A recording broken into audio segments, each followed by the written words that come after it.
colleague spoke with the president just yesterday. He basically said that unless you, as Democrats, back down off of your position, a shutdown is likely. Specifically, he said, I just don't know how we are going to solve this issue of Democrats. He says they're not interested in fraud, waste, and abuse.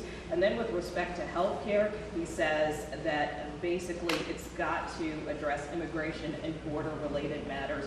Otherwise, it's just not acceptable to us. So can you specifically respond to that, and are you open to compromise? We've said from the beginning that we're willing to find a bipartisan path forward, and our line in the sand is the bill has to help everyday Americans, not hurt everyday Americans. Let's be clear about what this group of people have done. This one big ugly bill that Republicans passed, they're telling the American people what they're all about.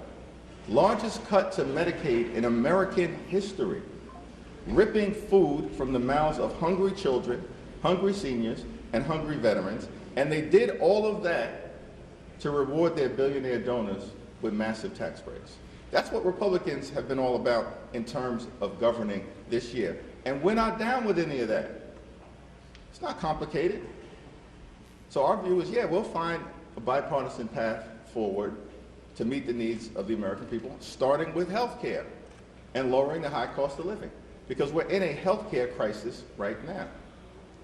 Let me address the continued effort to try to misrepresent the Democratic position. In fact, Republicans are lying because they know they don't have the high ground. They have a weak position because they're trying to continue to hurt the American people.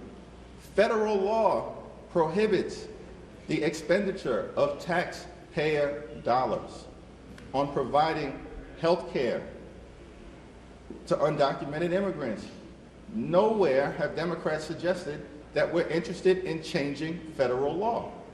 The question for the president is whether he's interested in protecting the health care of the American people. Mr. Leader.